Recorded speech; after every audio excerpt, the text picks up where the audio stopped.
This is the Artist Entrepreneur Podcast. We are your hosts, Amanda Ritchie, Noah Dock, and me, Kerry Wee. We're three artists brought together by the love of circus and dance. Amanda from the world of Cirque du Soleil as an aerial soloist. Noah, our academic, and me from the commercial dance world. This is one of the greatest jobs in the world, but it comes with uncertainty. Each episode contains insight on how to pursue art-based businesses. We'll have a variety of guests and have lively weekly Discord. Tune in every week to hear our perspectives on the minefield that is the artist's way of life.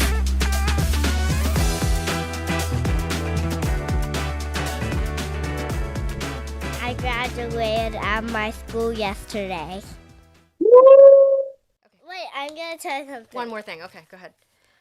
Okay, You're fired. No, he can't be fired. He's on time. Yeah.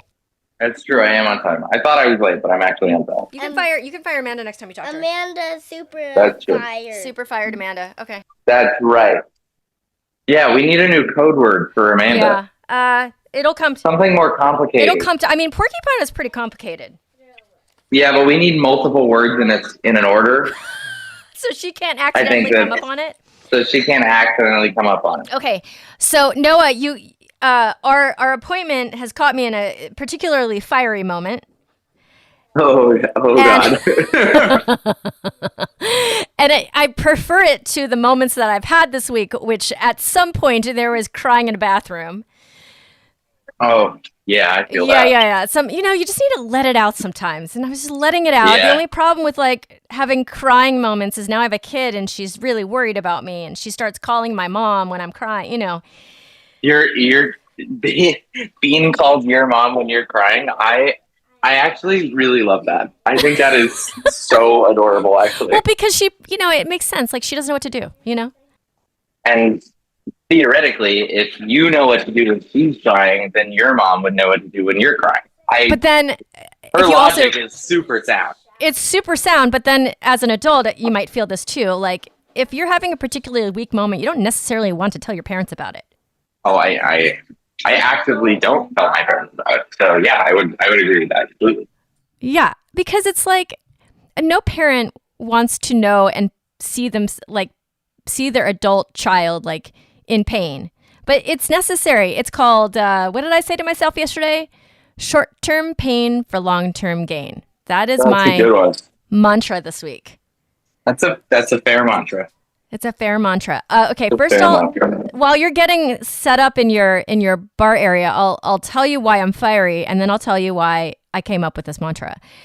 We've been fighting with our landlords in the house that we're renting because they're slumlords, basically. Uh-huh. So we just gave our 60-day notice on time, by the way, and it's amazing how it took them 90 days to fix our oven, but it took them about 90 seconds to send us the termination paperwork. Right. The cease and desist. Yeah.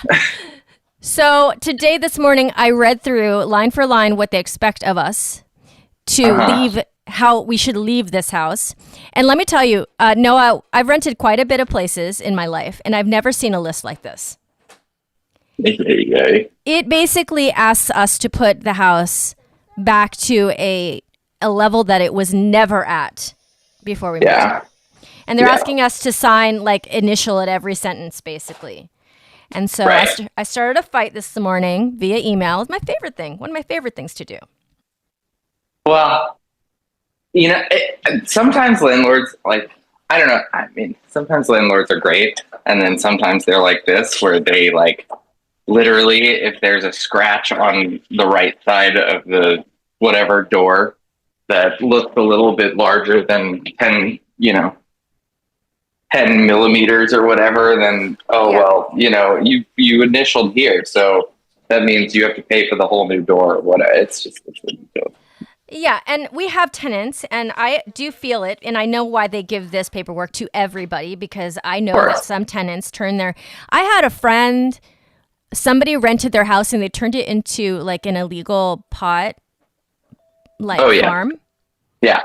You know what I'm saying? So I get why they do this paperwork, but no. I mean, I'm this paperwork that they're having us sign, it literally turned me into their maid.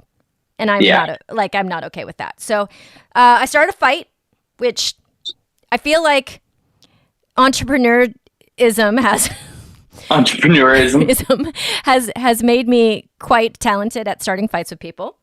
Yeah. With very well placed emails. But the week, so it's all about the well placed emails. Well placed emails. So this week, so what I'm finding, and I'm sure you might feel me on this, is that whatever my burnout was, it doesn't matter anymore because I have a lot to do. Yes. So I kind of put it what those feelings are to the side. And the thing that's killing me the most is our renovation and dealing with the real estate side of our lives, of our business. But we're getting close because we have exactly 2 months in this limbo that we find ourselves in. Asa brought it to my attention, and it's one of these things where it's like, yeah, it really makes sense that we need to invest in and do all that right now. Basically, he's saying the house that we bought has this terrible taupe color on the walls. And what we're learning, we were just going to leave it, but what we're realizing is that once we move in, it's going to be really hard to paint it, but we actually do want to paint it white. Yeah. So we're adding this big project in right now, and I didn't want to add anything. I was at the place where if I added anything, my head was going to explode. And so now we're adding this. We've come to the agreement that it should be happening now. Like, why spray paint your house interior white when you have furniture in there? There's no reason for that when you have time to do it. So we're adding that. I was definitely not doing great. But fire is always good, even if it's because you're pissed. It's funny. One of my arguments a lot of the time for when I'm feeling really shitty or when I am... I'm feeling uninspired or whatever. If I can get busy because there's just shit I have to do or else the world is going to implode. Yes. I will, ironically, start to feel a little bit better because, well, the world's going to implode. And if I don't do it, I'm definitely screwed. And now I'm at least distracted. I might be distracted by the world imploding, but at least I'm distracted. Yeah. That makes sense. Yeah, I mean, I feel like the tools that we have to kind of battle the ebbs and flows of like the motivation, it is truly in the category of motivating. Yeah. To like put out the fires that happen to be right in front of you. Why the tears? It's because all the money that I told you guys that we were spending, it comes home to roost at some point when you pay your bill. Right. And I had to do all that addition and subtraction, and it just scared. I was legitimately scared. Not because I don't have resources. I think there are very many levels of actually being scared. We've talked about this before, actually being scared that you're going to be homeless or something. I mean, we have so many homes right now. There's no way we'd be homeless. Thank God. Yes. So I know that it is not the worst type of problem, but things came home to roost financially this week. It all came down on one day. And it scared me. And then I started saying to myself, short-term pain for long-term gain. I had to have this conversation with Bean as well today because I do love that she will talk to me about it, but she's very sad because basically at the end of this year, she's leaving her school because she's leaving pre-K going into kindergarten, and we're putting in her school that we can hopefully leave her there until she's in 8th grade. Yeah. So she doesn't have to leave her friends again. I mean, poor thing has kind of lived the life of a military kid, the way we've been moving. The first 5 years of her life. It's true. Yeah. She's moved around a lot, but I don't know. Sometimes I think that's a good thing. It makes for some good. She will have some good stories when when she's going around the circle in college, and they're like, "So, tell us about your family." Yeah, and some resilience. Yes. Some resilience. Definitely resilience. So, but I love that because I don't know if I had the emotional vocabulary or the permission structure that she has, because this morning she said, "Why are you moving my school? I'm so sad," Yeah. And so we talked about it. And the other thing that she doesn't like to be around are a bunch of babies. I hate to say it that way, but that's the way she looks at it, like anybody younger than her. It's like a baby. She's like, They're they're all- babies. They don't know anything, they're- mommy. Babies. They don't know what they're talking about. Like, they don't know the school rules. They don't know what to do. And so I was telling her, because her Montessori class, she could stay next year. Like, it's a mixed age thing, but we want to put her somewhere where she can like stay. Yeah. And so we're moving her at now because it seems like the best time to do so, because then we're going to just like put off this problem. And I told her, I was like, your mixed level class is going to be a bunch of babies next year. And that is the only thing that gave her pause. She was like, oh, yeah, they don't know what they're doing. It's like, I don't know if I want to do that. Like, these 5-year-olds, man, they don't know anything. And I hate to say it, but like much older than that, they don't know what they're doing. So, including me. So, Noah, I hope you enjoyed my update. What is your update? Oh God, what is my update? I feel like there's a lot. Oh, there's a lot this week. Maybe, kinda. I don't know. All right. I'm launching Red Flags this summer. I guess that's an update Yeah. to a certain extent. A big deal, because the app is one thing, but the marketing is now, it's all a marketing problem, right? Not product problem. It's all a marketing problem now. And yeah, so I have been working on my 120-day launch strategy, which is a whole experience. What else am I doing? I've applied for some jobs again. I'm going to be traveling a bit soon, which is always good. Always Where are you very going, happy. In July, I'm going to Singapore and Bali. And I'll be there for 2 weeks. And then we're discussing maybe going to Mexico in 2 weeks. But I don't know if that'll happen. We might just go to Mammoth. It's beautiful up in the mountains right now. You know what I think that we should do at some point? If What? this podcast does as well as I hope it does? Do a group trip and have a big event thing where we teach classes and do master classes and do aerial and dance and yoga and discuss Oh my God, did we entrepreneurship have with the same idea? with 20 people or something like that in the middle of the woods in Bali or something. It's almost like you've thought about that before I mentioned it. Yeah, that sounds pretty freaking good to me. Oh yeah, we would sell a aerial / business retreat somewhere love that. tropical. I love that. And then, oh my God, that would be so fun. Let's just say to all of our listeners currently, if that interests you, just send us a message on Instagram or an email or something, and just say, "Hey, I'm in," and we'll know what you're talking about. Just say, "Hey, I'm in." Yeah. Yeah. I feel like this is winner chicken dinner, because I feel like the magic would just quadruple, be exponential in real life. It'd be so much fun. And it'd be great. I mean, we could do so much. We could do so much many good things. yoga and dance and body work and Pilates. Yeah. We could do everything. And then, some people could come in for one thing, but then, chill when we're doing Lyra. Like, you might not be at Lyra class. Me? Not at Lyra class. What are you crazy? I love Lyra. It's my favorite thing. I think part of this retreat will be that some of our viewers will actually want to see all the shit that we've been talking. Like you on a hammock, in an open hammock. Yeah, they're all going to be like, wait, we've heard that Noah is terrible at Lyra, and we've heard that he hates it so much. We need proof of this. And I'll be like, oh, I have proof to give you. Okay, so when it comes to Red Flags marketing, it's ads, it's Instagram. How much money are you throwing at this thing? I don't have much to throw at it.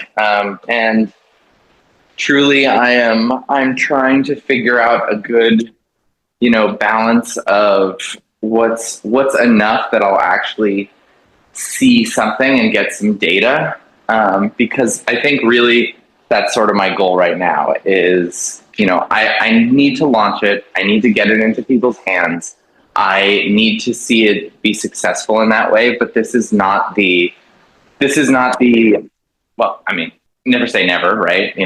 Video could go viral, millions of people see it, and all is well, and I never have to worry about this again. But you can't bet on that, obviously. Exactly, but you can't bet on that. But the goal is, with a small amount of money, what can we do to get it into the world, show a sort of small launch process with events, with experiences, with ads, with video marketing, with social media content, with some giveaways, things like that. And how do we use that to then say to a larger investor or someone like that, hey, look what we did with, I'm not going to give the number, but let's just say, look what we did with $10,000. Imagine what we could do with $100,000, $500,000. Imagine how quickly we could grow. I mean, if some of my KPIs that I'm looking at are, I'd like to get 2,000 downloads. I'd like to get 10,000 people who use our quiz to find out what their red flags are, things like that. And if we can reach those benchmarks with this small budget, then in my opinion, there's nowhere to go but up, right? So there's a lot of opportunity, and the goal is obviously to grow from there and to be able to prove it to whoever doubts it. Yeah, so you need a bit of a proof of concept for your marketing budget. Exactly. And then you say, okay, with this amount we can get equal this outcome, and then you exponentially multiply that by 10 to 100. And I think it's to a certain extent, I mean, I think it'll be a great conversation piece in this podcast if it happens, because it's not a test. We're not running a simulation. We're not seeing, doing it in a controlled environment. It is a completely real launch of an app. It is a completely real live experience, but it's not, we don't have Hollywood money. We have normal person money, and we're going to see what we could do with it and how far we could stretch it, because that to a certain extent is the entrepreneur experience. Absolutely. It's well, and also to prove yourself that you can do it. I know that you've proved to yourself that you can do it many times. I for sure, when I ran my first business with the show that I did, I ran on a $0 marketing budget, and a PR budget, and what I came out with, I mean, that is something for sure, even to this day, even though it was many years ago, I can prove to somebody through that experience that I had $0 and this is my outcome. Oh yeah. And that is, it's beneficial to be able to pitch, and it's beneficial to your own confidence. I think that's something that really also, I love bringing it back to this, but I think that's something that we're in the arts a lot. Yes. It's not necessarily that something that happens in entrepreneurship or the business world. It's you really, the amount of shows that you gotta promote and get onto the stage and get into the world with nothing, zero money and zero marketing. And I'm very fortunate that I had people who believed in what I was doing back then, and to a certain extent, it's a great way of looking at a hot market versus a cold market, right? Your hot market when you're creating a show is your performers and their families. That's how you start, right? Yes. And then they tell their friends, and then they tell their cousins or whatever, and somehow you get there, and then you analyze and you go, okay, what's the next step of this? And you say, well, what if we take our performers to an event, or what if we print some posters and slap them on a wall somewhere? And it really is amazing how that develops and how that expands when you're building something so small or so big. And you just have to start somewhere. I think that's the most important part. You just have to start somewhere. Okay, so let's pivot to your event because obviously you're getting ready for it. This is C for Cookie, which I'm B is for ugly cookie. tears that I can't be there. I saw your reel on how you fat washed your cookie vodka, and I was entranced by this. Yeah, I've actually had a lot of really good feedback and a lot of really good responses from that reel. I've had so many people say like, "I saw your reel. That's crazy. What are you doing?" And like people who I was at an event last night and like people I haven't seen in years, and they were like, I like love living vicariously through you and watching what you're doing with all these cocktails. Yeah, I'm really excited for this event. Actually, this is the most complicated I think cocktails I've ever made. It really took a lot of work. It took a lot out of me in terms of what went into these cocktails. I think what's sort of the hard part for me is that these are not necessarily cocktails that you would have on a regular menu that like you would see all the time, that you would want all the time. I mean, they're based on cookies. Like you just wouldn't necessarily want this all the time. But I think what is really cool is it's a very specific kind of tasting experience. This menu took a lot of work. I've worked really hard on this one. I'm very excited. I think that something that I sort of came to it with, right, like from a creative expression, creative experience perspective was like, okay, it's cookies, but how do I make this so that not every single cocktail is like this like overly sweet, sugary like a sugar drink? bomb. Yeah. And there is definitely one sugar bomb. The Oreo cookie cocktail that I made for this event is vanilla infused vodka, Bailey's, and Oreo cookie infused milk. And so it literally tastes like an Oreo cookie, and it's delicious. But you know, I'm really actually impressed and amazed that the cocktails that came out of this are fairly savory. They're fairly spicy. My oatmeal raisin cocktail is like actually spicy. Like it's cinnamon, it's allspice, it's clove, it's all sorts of things. It's really great. And yeah, that fat washing experience was crazy. I like got just enough to be able to make as much as I need for this event, and I'm stoked about it. I'm really proud of that drink. It is literally a chocolate chip cookie martini, and it is a completely clear drink. Like it is water clear, Wow. and it tastes like a chocolate chip cookie. It is this vodka that I fat washed with chocolate chip cookie oil that I made. And I could talk about how I did it, but basically I took chocolate chip cookies, I ground them up, I put sunflower oil into that ground mixture, and I let it infuse for about 12 hours. And then I strained the oil out of the cookies, and that took very, very, very long time. And this oil is now infused with chocolate chip cookie flavor. And I then sous vide that with vodka, put it in the freezer. The oil freezes while the vodka stays liquid. And then I poured that out, and now I have chocolate chip cookie fat washed vodka. And it's completely clear. It has an amazing aroma. It is absolutely delicious. And so I'm using that with little white chocolate creme de cacao and salt, and you get a completely clear chocolate chip cookie martini. And I'm stoked. Okay, so the first thing I'll say is to our listeners who've never heard about what fat washing is, for chefing, basically.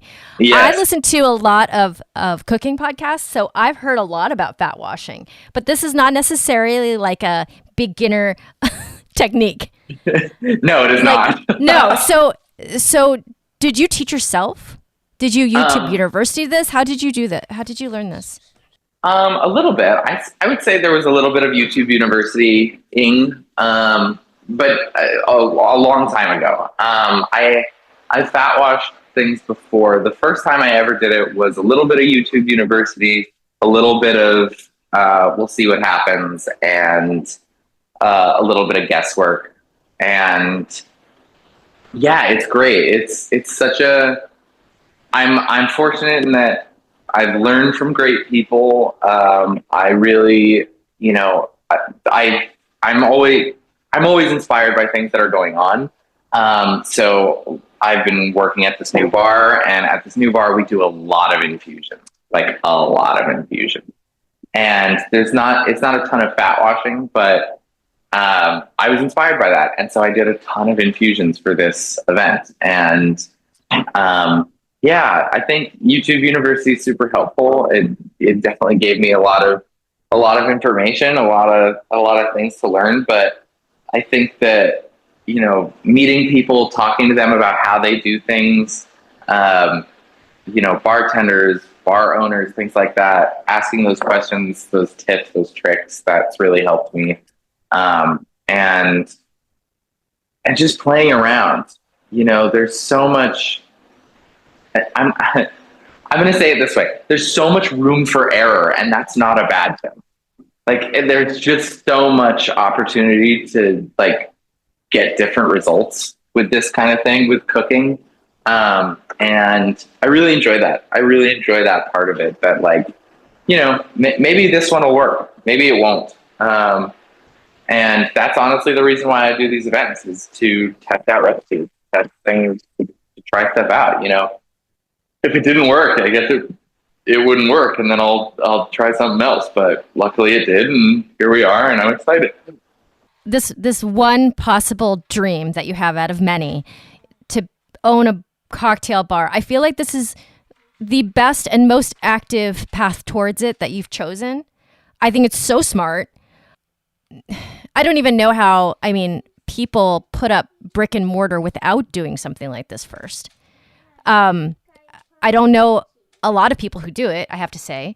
And then the other thought that I'm having is, whenever we decide to plan this retreat that we're doing, we're 100% adding this into the mix. Oh yeah, we could do a cocktail tasting event, but we could also just do a teach people how to make cocktails event, which would be fun. But there's so many ways to sell this damn thing that we haven't created yet. Exactly. So good. I think it's genuinely, I think it's a really good example of an opportunity to bring great people together. And I think no matter what happens, that's what you would obviously get. The people who would sign up for it would be great people. The people, obviously, I think we're pretty great, on occasion. And I think that sort of total combination is gold. And we're gonna go to Bali or something like that. Really. Oh yeah, we're gonna make it the best vacay everything. And by then, vacay growth experience. Yeah, Amanda would have already had a couple of years of, because she already has a couple years of Fire and Flight under her belt. I'm going to Mexico for, sweet retreats in less than a month from now, and to really feel what that schedule is like. Yeah. That's kind of what I'm looking at. That's part of my week, looking at the schedule. And I'm doing 3 apparatuses in my retreat: silks, hammock, and lyra. And to try to I'm right now kind of drafting out what that course load is going to be like during the week and what we're working on. I know most of my students and what they're capable of, maybe today, or at least the last time I saw them, trying to really curate what I'm giving them during the week. And Yeah. they have photo shoots. They have all this other stuff that we're scheduling. So I'm kind of in the midst of that. Are you feeling like you're out of your funk on your end? You sound No. no, not 100%. No, I'm not out of my funk. I think that I just have a lot on my mind. I think a question that I am regularly asking myself at this point is, am I on the right path? Am I doing the right things? Yeah. Yeah. And I think, we all ask that to a certain extent, but I'm definitely feeling it. I think us more than other people who have jobs that are paying them their entire salary. A couple of weeks ago when we talked about the grass is always greener, the 9 to 5 versus the whatever the hell this is. I don't know. I think that's the existential crises are not lessening by any means. But I am at least somewhat distracted in the current moment because I just have a lot happening. I just have stuff to do. I sort of in the same way that you are like, I need to cry in the bathroom, but you know what? I gotta get up and fucking take care of whatever this is. Yeah, I'm gonna cry in the bathroom. I'm gonna start fights on email in the same breath. It's like... right. Exactly. I'll take care of what I need to take care of right now. Let's go. Yeah, and it does relieve my stress to check off those boxes and to fill my classes this week. Yeah. The other not existential crisis, but it's like summer likes to ebb and flow at any studio. And right. So we have to do the work, and I've spoken to my owner about how we're going to keep up that flow because, her and I are the two professional teachers there, meaning that's our job. And so we're like in it with each other, which is nice to have a partner in that, even though she's not my business partner. Yeah. It's nice to have a partner in like... What did you mess up down there? I didn't mess up down here. What did you mess up? I didn't mess up anything up here. Okay, good. Can I continue? The boss has spoken. Go play. Get out my sight. Oh, she said, get out of my sight. Oh my God. Here we are. Oh God. No, it's the first day of summer for Wait us. till she's a teenager. Oh my God. Okay, so I wanted to add one more thing to my check-in, even though this is like half of a podcast, our check-in, which I think that's what it becomes sometimes. So yes, coming from the woman who said she's burnt out and cannot put one more thing on her plate, I think I'm putting something else on my plate. And I think that... You know the line.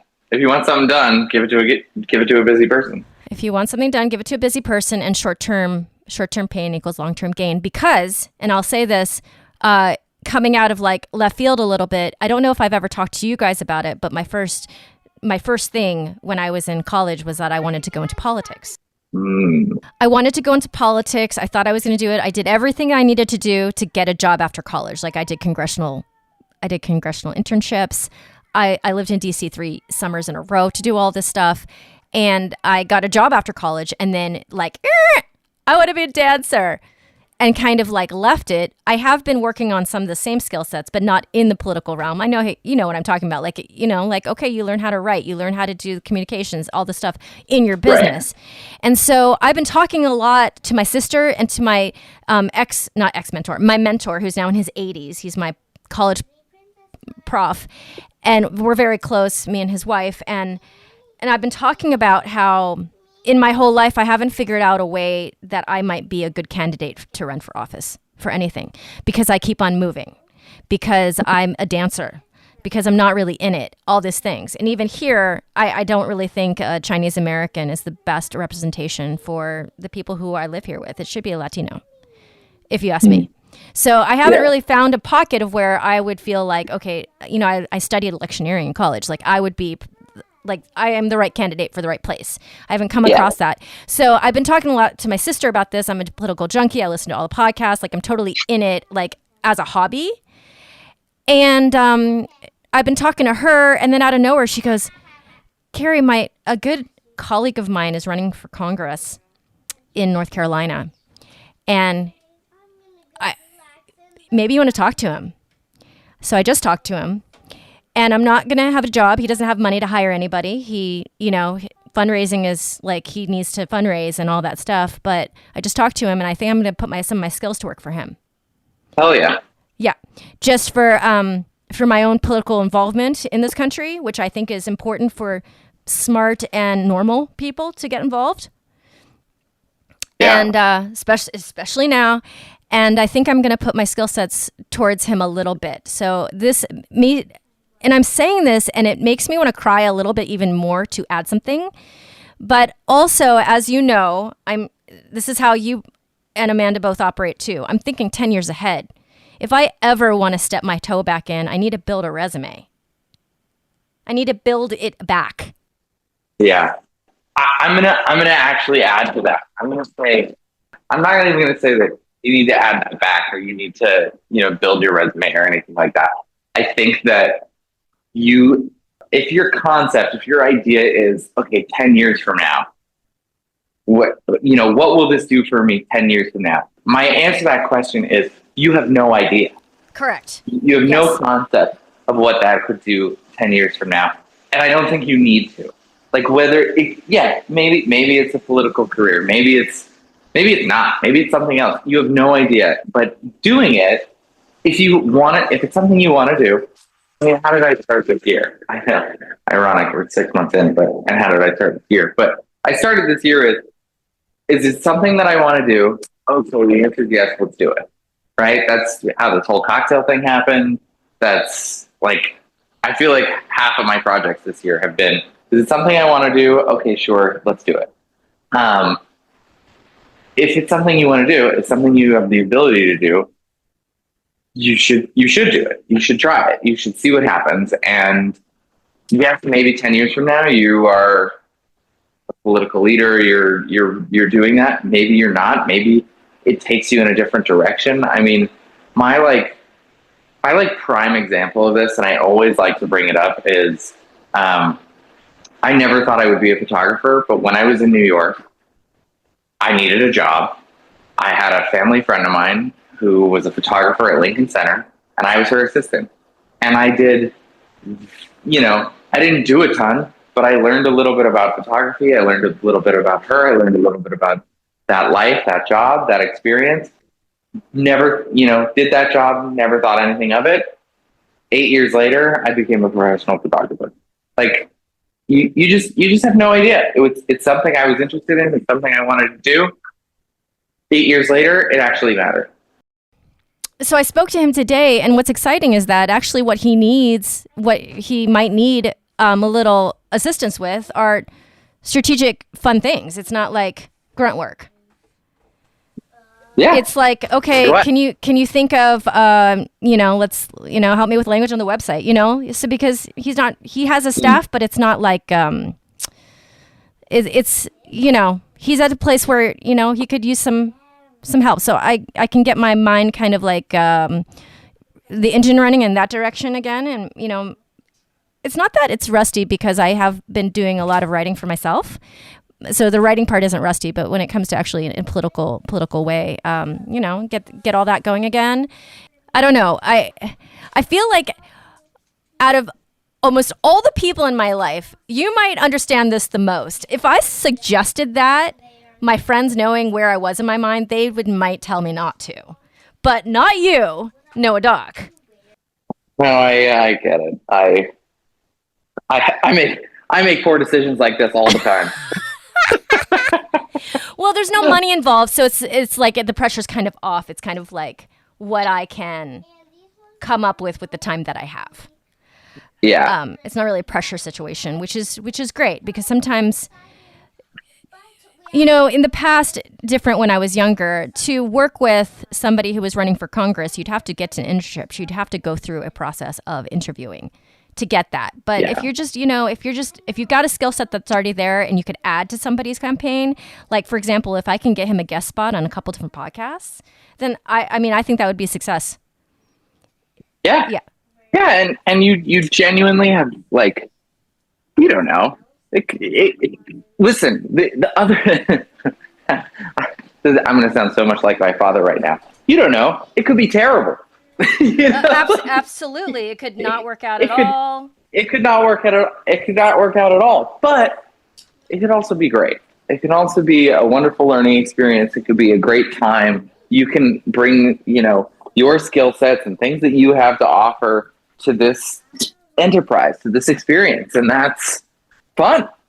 That's all. That's fun. That's what matters. And, if you can, why not? Why wouldn't you? Well, also, what's on my mind, I don't know if you feel this way. It is a possibility in my mind that I might want to be qualified for a full-time job at a certain point.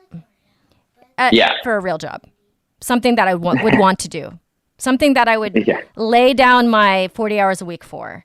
And for that, I need to be able to practice, and you have to be able to show to a particular potential employer the skill set you have, even though you have literally, when they ask for gaps on resumes, like my whole life is a gap. Yeah. Oh my God, I feel that. My whole life is a gap, and this has come up in my conversations with my partner recently. It's like, what's going to be the long term of this? Because right now it's kind of heavy on him. But at the same time, the job that I do with my daughter, it's like I'm going to be away for a week, and what we have done, what we've put in place to take my place during that time, I mean, it's full-time daycare plus the grandmother's coming. It's like two things to make up for the fact that me is not, I am not here, which means, what I do is very, if like you could put a dollar amount to that, it would probably be, I don't know how much a month, a month or a week. So gaps in the resume. I feel that. I don't know if it's a thing that you want to talk about on the podcast. Let's just do it, and then we can take it out if it doesn't make sense for the listeners, or if we need to keep secrets. Well, I was going to talk to you because I was just in Denver. Yes. With my folks, and as I've mentioned, my family has a family business of some real estates and rental properties in Denver. And one of the conversations we're sort of having is, well, how do we integrate Noah into the things that we do? Because I haven't been in the past. And how do I help them to grow, and how do I become sort of the next step in whatever the evolution of this business is? And I know that you are, on this real estate investment landlord property experience. Oh yeah, my God. And I wanted to, I know you guys are in. Where are your properties? In Texas, and where else? Okay, so the property we just bought is in San Antonio on the west side. It's a 3,000 square foot house. That's going to be our primary home.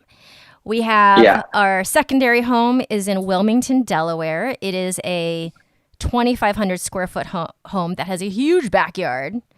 And we bought that in the pandemic to... mostly because we, at the time, were living in a rental house in LA. They could raise our rent by whatever percentage they wanted because it was a single family home. And he didn't know if he was going to have his job forever because of the pandemic. Without his job, without his W-2, we were never going to get a loan anywhere. So we're like, we need to do something now. We need to pick somewhere. I don't know if I ever told you how we ended up in Wilmington. We basically wanted to be... That was literally my next question. Yeah. How did you end up? Yeah. So we wanted to be in 2 hours away from a major metropolitan city and at least a couple hours away from New York City. So if Asa needed to gig, he could gig. So Philly, we're 25 minutes away from Philly, and we're, I don't know how many hours of driving to New York City from there. And we actually put in offers and almost bought a house in Baltimore. It fell through because when we visited, our visit there was after we did the offer, and the neighborhood was just like, it was just so ghetto. We couldn't do it. It's like we couldn't raise our kid there. And we thought we might move. Yeah. The pandemic was one of those things where no one knew where they're going to land. So we were like, okay, maybe we leave LA. We put an offer in on a New Jersey house and then realized after that the New Jersey property taxes were prohibitive, highly too high. Too high. You don't say. Yes. And then we put another offer into another house in Wilmington that we did not get. And this was our second choice in Wilmington, and we got it. And we're happy with it because the other house was a little bit more work and it had a pool. Who needs a pool in Wilmington, Delaware? Not a lot of people. Yeah.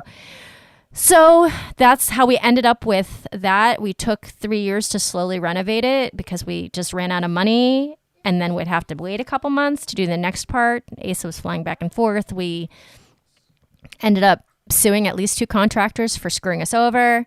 Not advisable to buy a house where you don't live. Not advisable. Yeah. But if you live in LA and you want to buy a house for $263,000, which is what we did for a 3.6 interest rate, that's what you did. That's what we did. Yeah. Yeah. So part of I think it's actually really interesting is that part of your purchase experience was that you were not necessarily looking for just an investment property. You were looking for a possible investment property, but also if you had to move there, yes. If you had to be there, yes. This will work. Yes. Yes. And my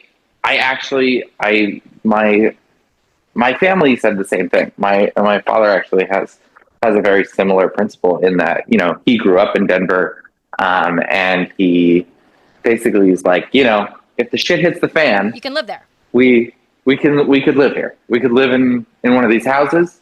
It'll be what it'll be, but at least we know it. We know people here, and we'll be okay. And I think that's an interesting, way of looking at it.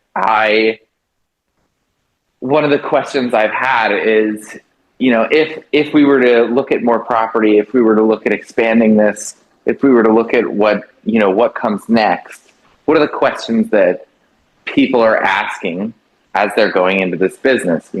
And that's where am I going to get the most bang for my buck? Where am I going to get the best, the best rent for what I'm buying this house for? Where do I think that property, real estate property prices are going to go up in the next several years? Things like that. And so when you are doing this stuff, obviously now that you're out of we're going to buy that one house that if we needed to move here, it would work. And you're into okay, we have a couple now. Yes. What's the next best choice for us? How do you arrive at that sort of answer? Like what are the questions you ask yourself when trying to figure out what's the next best choice for you? I mean, I think for sure what you just said, like if 2 things can be satisfied, okay, we know that we're not rural people, so we have to be by a major metropolitan area, but we want to be outside of it enough to get into our price range. So for us, we drew a big circle around the East Coast. Do we love Baltimore? No, but my sister lives in DC. So we got family close by. New Jersey was like, oh man, we could be in New York in an hour. Right. And then we got as far as to put an offer in the house, and then did the calculation that we'd be, in for like $10,000-$15,000 a year on property taxes, and then shot that down. Yeah. I do think that if you're going to make that type of calculation, the whole feeling of being in love with the place or being in love with the house isn't really part of it. Yeah, 100%. It's like it has to which is why dating is so hard, because for a person or a house to satisfy all your needs, sometimes they're not that attractive. You know what I'm saying? Like what are you giving for what you're getting, So yeah. It's like definitely for us, like the next step is we're going to see where the world goes, but we'd like to buy a condo in LA because we'd like to be able to go back there all the time. I don't know if that's in the cards. That condo in LA might be the same cost of both our houses. You know what I'm saying? Yeah. You're saying Denver satisfies like 1 or 2 things for you. I don't know if Denver satisfies things necessarily for me. But it's a place that my father's done business for a long time. It's a nice place. I mean, if you've ever been to Denver, like there are some insanely nice parts of Denver. Yeah, people love it there. People love it there. People do move there. But I think what's interesting is because of the pandemic, because of the financial situations of, I would say, people my age in their early 30s, the conversation is, do we leave these big cities? Do we leave Los Angeles? Do we leave New York? Right. Do we Right. do we go someplace where we could actually maybe one day afford a home? And I think Denver is definitely one of those places. And one of the things that one of the sort of like humorous parts of our trip this past time is we went to a bar that was just named in the top 50 bars in North America. It's in Denver. I couldn't believe it. I was so excited. And we went to this bar, and we went in, and I told my dad where it was, and he grew up in Denver, and he was like, "You're kidding. That neighborhood?" And I was like, "Yeah." He was like, "I mean, are you sure? Are you positive it's there?" And I was like, "Yeah, I'm pretty sure." He goes, "Okay, let's find out."